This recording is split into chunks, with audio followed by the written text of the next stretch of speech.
Les participants à un colloque international sous le thème La palette marocaine d'Eugène Delacroix de 1832 à 1863 ont jeté la lumière à Rabat sur la visite de cet artiste peintre français au Maroc et son impact sur ses œuvres. Lors d'une séance intitulée L'homme et son temps, dans le cadre de cet événement culturel de 3 jours initié par l'Académie du Royaume du Maroc, les intervenants ont abordé les thèmes suivants: Delacroix au Maroc, le contexte des années 1830, le voyage de Delacroix et les Orients du 19e siècle et le voyage de Delacroix au Maroc, de l'anecdote à la découverte de la lumière. La communication portera non pas tellement sur Delacroix, mais sur le contexte dans lequel s'est effectuée sa visite au Maroc. Il s'agira de démontrer comment, progressivement, on en est venu à l'affrontement qui a fini par avoir lieu en 1844 à Isly entre les troupes françaises et les forces marocaines. Donc c'est ce que j'ai appelé la logique de guerre, du fait que malgré les pressions françaises, Moulay Abdelrahman a continué à soutenir la résistance algérienne.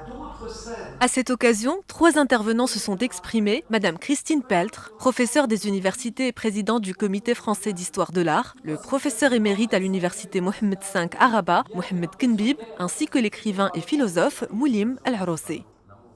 Quand Delacroix est venu ici, il a découvert quelque chose d'extraordinaire, c'est que chaque chose verte, jaune, elle portait un effet de la même couleur dans l'ombre, et que l'ombre n'était pas noire, l'ombre était colorée.